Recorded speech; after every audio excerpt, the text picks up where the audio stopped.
সবার প্রথম বলি, আমার চ্যানেল কিন্তু রোস্টের চ্যানেল না যে আমি সবাইকে নিয়ে একে একে রোস্ট করব, ঠিক আছে? তো তোমরা, আমি সবার আগে বলি, রুম্পার কাছে আমি সবার আগে হাত জোর করে ক্ষমা চেয়ে নিচ্ছি বোন তোমার কাছে, যে তুমি প্লিজ আমার ভিডিওটা যদি তোমার পর্যন্ত পৌঁছায় তুমি ফুল ভিডিও দেখবে, তারপরে তুমি হচ্ছে যে মানে যেটা নেওয়া সিদ্ধান্ত সেটাই তুমি নিও। তো যাই হোক, এবার আমি কথায় আসি। তোমরা অনেকে কমেন্ট করছো আমার ইনস্টাতে, ফেসবুকে, ইউটিউবে অনেকে কমেন্ট করছো ওদের এগেনস্টে যে স্টেপ মানে কথাগুলো বলছো, সেগুলো কি তোমরা জানো, আদেও জানো নাকি না জেনে শুনে কথাগুলো বলছো? একটা মেয়ে যখন তার স্বামী মারা যায়, ঠিক সেই বোঝে তার মানে তখন সেই পরিস্থিতিতে দাঁড়িয়ে বোঝে যে তার অবস্থাটা কী। তাহলে সেই জায়গাটায় দাঁড়িয়ে তোমরা এই নানান রকম, ওর ভিডিওতেও আমি দেখেছি, প্লাস আমার ভিডিওতেও অনেকজন অনেক জায়গায় কমেন্ট করছো যে হরলিক্স খুলে দেওয়া বোন সংসারে থাকলে আর কী হবে। শাশুড়ি তো হরলিক্স খুলে দিয়েছিল, সেই বোন মানে শ্বশুর বাড়িতে টিকতে পারেনি। একটা কথা বুঝবে, যখন যার হয় সে তখন বোঝে, ঠিক আছে? আর আমি এই কমেন্টগুলো বেশিরভাগ পেয়েছি মেয়েদের থেকে। তো আমি সেই সব মেয়েদের বলবো যে, আমি আগে আবারও বলছি, যার যখন হয় সে তখন বোঝে। একটা সংসারে যখন প্রচণ্ড ঝামেলা অশান্তি হয় না, তখনই সে স্বামী ছাড়ে, সহজে কিন্তু কেউ ছাড়ে না। আর বলছে, এক নম্বর কথা। দুই নম্বর বলি যে ওরা দুই বোনে একই রকম হতেই পারে, তাদের ব্যক্তিগত ব্যাপার। একই মায়ের রক্তের জন্ম, একই বাপের মানে এতে জন্ম, তাহলে মানে আমার একই ছাঁচে তৈরি, আমি যেখান থেকে জন্মেছি একই মানে মায়ের গর্ভে জন্মেছে, হতেই পারে আমি একরকম। তাতে তোদের সমস্যা কোথায়, তোদের প্রবলেমটা কোথায়? হ্যাঁ, দুই বোন একই রকম, অবশ্যই একরকম হওয়াটা স্বাভাবিক। কারণ তার সুবিধা অসুবিধা, তার সব কিছু ভালো মন্দ তার দিদি দেখে, মা দেখে, আর কিন্তু কেউ দেখে না। আজকে আমার যদি একটা সমস্যা হয় না, সোশ্যাল মিডিয়ার লোকে সান্ত্বনা দেবে, কিন্তু কেউ কিন্তু বলবে না যে মানে আমার কাছে আসবে না, তাই না? সেই রকমই বুঝতে হয় তার পরিস্থিতিটা, নিশ্চয়ই সেরকম পরিস্থিতি হয়েছিল, তাই সে তার বোনের ভাতটা ছেড়েছিল, মানে স্বামীর ভাত ছেড়েছিল। আর বোনের কথা যাক, আমি এবার রুম্পার কথায় আসি। তো আমি কি বলবো, একই রকম ব্যাপার, মানে বারবার বলতে ভালো লাগে না। ফার্স্টেই বললাম যে আমার এটা না কোনো রোস্ট চ্যানেল, না কোনো মানে বাজে কোনো মন্তব্য করে কাকে যাকে তাকে যাতা বললো সেরকম কোনো চ্যানেল না। আমার ব্লগ চ্যানেল, আমার চোখের সামনে যেটা আসে সেটা মনে হয় যেটা করি, আমার ডেলি ব্লগ চ্যানেল। তো এটা আমার ওদেরকে দেখে খুব খারাপ লেগেছিলো, সেই কারণে আমি একটা ছোট্ট ভিডিও পোস্ট করেছিলাম। আজকে এই জায়গায় দাঁড়িয়ে নানান রকম নানান মানুষের নানান রকম কথা বলছে রুম্পাকে, যে নাকি তোর জন্যে মরেছে, তারপরে তুই আগে 2 বছর আগে থেকে জানতিস যে আরিয়ান মারা যাবে। কেউ যদি জানতো না যে আমার স্বামী মারা যাবে, তাহলে সে মানে কি বলবো, একটা বউ জানে যে আমার স্বামী যে আমার কালকে মারা যাবে কি 2 বছর পর মারা যাবে, যদি কেউ জানতে পারতো, তাহলে সে মানে তার নিজের জীবনটা দিয়েও সে বাঁচানোর চেষ্টা করতো, তাই না? তো সেক্ষেত্রে তোরা কীভাবে বলিস যে সবটাই জানতো রুম্পা? কোনোটাই জানতো না। দেখো, সবটা হচ্ছে বিধাতার হাতে। তো যাই হোক, সবটা বিধাতার হাতে। বিধাতা চাইলে অনেক কিছু করতে পারেন। তো উনি যেটা রুম্পার কপালে রেখেছিল সেটাই হয়েছে। ও ফার্স্টে একবার স্বামীর কাছে থাকতে পারেনি, ভালোবাসা পায়নি, সেই কারণে সেখান থেকে চলে এসেছিলো। তো ওদের, হ্যাঁ, আর একটা কথা, তোমরা অনেকেই কমেন্ট করছো যে রুম্পার দোষে হয়েছে, রুম্পার দোষে হয়েছে, রুম্পার দোষ। আবারও বলছি, রুম্পার দোষ কী কারণে হয়, এটা সবই বিধাতার লেখা। কারণ তোমরা বলছো এইটা কমেন্ট করছো অনেকে ফেসবুক, ইনস্টাতে। তো তাদেরকে বলবো যে কয়দিন নাকি ওর মুড অফ ছিল, শর্ট ভিডিওতে স্যাড স্যাড ভিডিও দিচ্ছিল। মানুষের সময় না, অনেক মানুষ আছে যাদের হচ্ছে অনেক অনেক মানুষ আছে মনে হাজারো আনন্দ ফুর্তি থাকলে না, অনেকেই স্যাড ভিডিও পছন্দ করে, স্যাড গান পছন্দ করে। তো এক নম্বর। আর একটা কথা হচ্ছে, মানুষের কিন্তু সব সময় মন মানসিকতা একরকম থাকে না। যেহেতু ওরা ভালোবেসে বিয়ে করেছিল আরিয়ান রুম্পা, সেক্ষেত্রে ওখানে মনোমালিন্য হতেই পারে, একটু হয়তো মনোমালিন্য হতেই পারে। আর কি বলবো, রুম্পা বলে দিয়েছে যে ওর লাইভে এসে একদম পুরো ক্লিয়ার করে জানিয়ে দিয়েছে যে আমি হচ্ছে আরিয়ানকে কতটা ভালোবাসতাম আর ও কতটা আমাকে ভালোবাসতো, সেটা পাড়ার লোকের কাছে এসে তোমরা জেনে যাও, সেটা জানলেই বুঝতে পারবে। তো সেটা শুনে আরেকজন কমেন্ট করেছে যে তোদের তো পাড়ার লোকের সাথে কারোরই মিল নেই।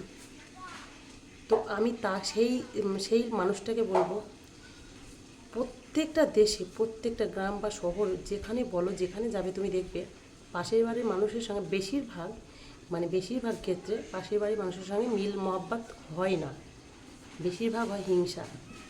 তুমি একটু ভালো খাও, ভালো পড়ো, সেটা তাদের সহ্য হয় না। এটাই কিন্তু আমাদের সমাজ, এটাই আমাদের রীতিনীতি। তো ওরা সেই কথা বলেছে। তো এই পর্যন্ত বলেছে রুম্পা যে আমার জিমেলে মেসেজ করো, আমি তোমাদের আমার বাড়ির অ্যাড্রেস দিয়ে দেবো, তো ফোন নাম্বার দিয়ে দেবো, সেখান থেকে তোমরা আমার বাড়িতে আসো, এসে পুরোটা জানো। তোমরা না জেনে বাজে কমেন্ট বা বাজে মন্তব্য করো না। আর একটাও ভিডিও পোস্ট করেনি, তাহলে একটা বোঝো ওই যে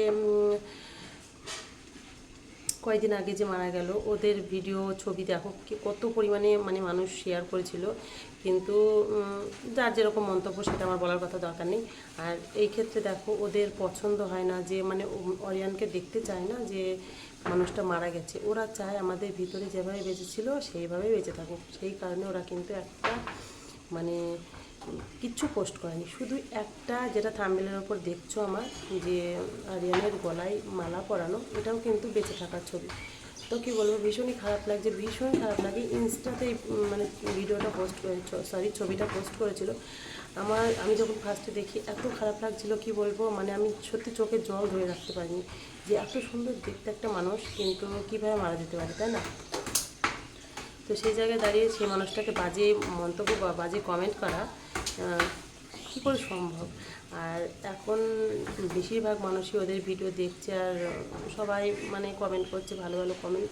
আর আগেকার যে ভিডিওগুলো, সেগুলো তোমরা দেখেছো, আগেকার ভিডিওগুলো এখন তোমরা আবার পোস্ট করছে, হয়তো ম্যাক্স টাকাটাকে কিংবা টিকি ফিকি যেগুলো আছে সেগুলো পোস্ট করছে।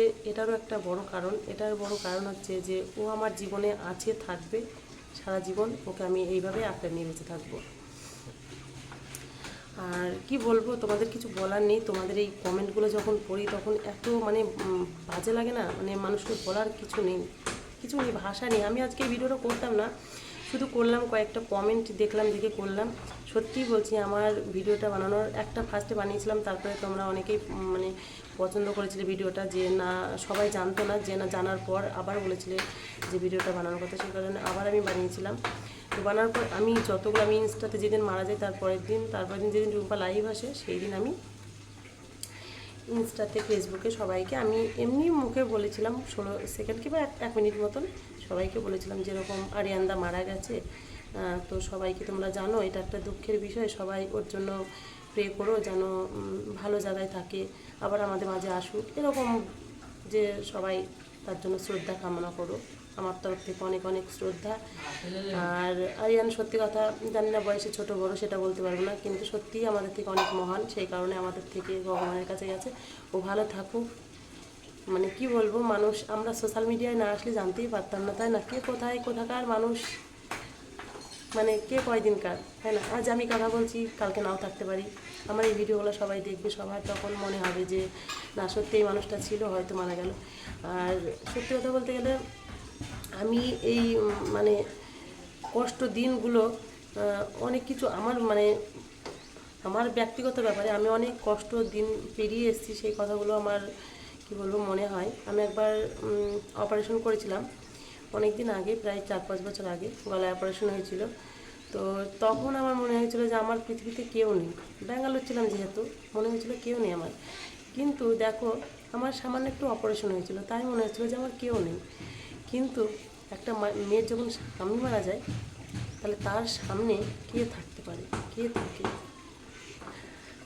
আর কিছু বলার নেই, সবাই ওকে একটু শ্রদ্ধা জানিও, এটাই বলার। আর কী বলবো, কিছু বলার নেই। ওদের মধ্যে অনেক মিল মহাব্বত ছিল, ভালোবাসা ছিল। আর ভিডিওগুলো দেখে আর বারবার দেখে আর সত্যি কী বলবো, খুব খারাপ লাগে, খুব ভীষণ ভীষণ খারাপ লাগে, ভীষণ খারাপ লাগে। আর মারা যাওয়ার মনে হয় 5 তারিখে মারা গেছে। আর 3 তারিখের মনে হয় ভিডিও দেখলাম, রাতে একটা ভিডিও করেছে রূপা। তো খুব ওই ভিডিওটা আমি বারবার দেখছিলাম, খুব ভালো লাগছিলো। আরিয়ান এসে বডিটা দেখাচ্ছিল, মানে ও জিমে ভর্তি হয়েছিল কিছুদিন আগে, হয়তো 2-3 দিন আগে, কৃষ্ণনগরে কাজে আসছিলো। রূপা বললো 8টা-9টার দিকে বাড়ি ফেরেও প্রত্যেক দিনই। পুরো মানে যখন যেদিন অ্যাক্সিডেন্ট হয় সেদিন বৃষ্টি হচ্ছিলো, স্লিপ কেটে গাছের সঙ্গে মেরেছে, গাছের সঙ্গে, বুঝতে পারেনি বেচারা কী কষ্ট পেয়েছে তখন। আর পুরো এই সাইডটা গেছে, আর এই সাইডটাতে গেছে, হাতে এখানে মেরেছিল, মানে হাতে এখানে, মানে গাছের সাথে মেরেছিল। আর এমন কিছু ক্ষতি হয়নি, কিন্তু যেটা মারাত্মক জায়গা ঘাড়ের এই সাইডটা, মাথা দিয়ে, মানে এটা মারাত্মকভাবে মানে ক্ষতি হয়েছিল আর কি। তো যাই হোক, আমি রান্না করছি এখন। রান্না করতে করতে তোমাদের আমি কথাগুলো বলতেলাম, কারণ আমি ভিডিওটা দেখছিলাম, আর দেখতে দেখতে মনে হলো, কেন জানি না, যে সব জায়গায় একই কমেন্ট, সবাই বাজে মন্তব্য করে, সবাই বাজে মন্তব্য করে, খুবই খারাপ লাগে। তো সেটা তোমাদের আজকে ক্লিয়ার করে দিলাম। আর আমি সত্যি কথা বলছি, মুখটা খুলতাম না, মুখটা খুলতে বাধ্য হলাম। সবাই তাতে তোমরা যদি কেউ রাগ করো বা তাতে কোনো যায় আসে না। আর ফার্স্টে আমি ক্ষমা চেয়ে নিয়েছিলাম রুম্পার কাছে, আবারও বলছি বোন, আমি সত্যি কি বলবো তোমাদের, যদি কাছাকাছি হতো, সত্যি বলছি, আমি অবশ্যই দেখা করতাম। আর দেখা করার ভীষণ ইচ্ছে ছিল, আগেও মনে হয়েছিল যে যদি কোনো দিন রাস্তায় দেখা হয় অবশ্যই, কী জানি কথা বলবে কি না, এরকম মনে হতো। যত বড় একটা সেলিব্রিটি মানুষ, আর সত্যি ওরা খুব ভদ্র, সেই কারণে জানি না, হয়তো কথা বলতো। তো এরপরেও বলবো, যদি কোনোদিন দেখা হয় অবশ্যই কথা বলবো। আর যদি পারি, জানি না কোথায় বাড়ি, কৃষ্ণনগর পার করেই বাড়ি, এটা সেদিন বললো, মানে গ্রাম সাইডে, আমাদেরও গ্রাম সাইডে বাড়ি। যাই হোক, অনেক বক বক করে ফেললাম।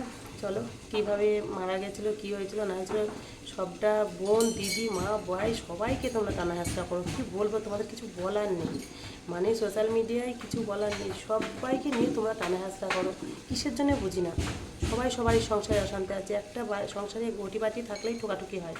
তো ওদের মধ্যে হতো, সময় হতো, মনোমালিন্য হতো। আবার আরিয়ান, মেন কথা, রুম্পা আরিয়ানকে যেমন ভালোবাসতো, আরিয়ান রুম্পাকে মানে তার দ্বিগুণ ভালোবাসতো, খুব ভালোবাসতো, মানে ওদের ভিডিওতে দেখলাম।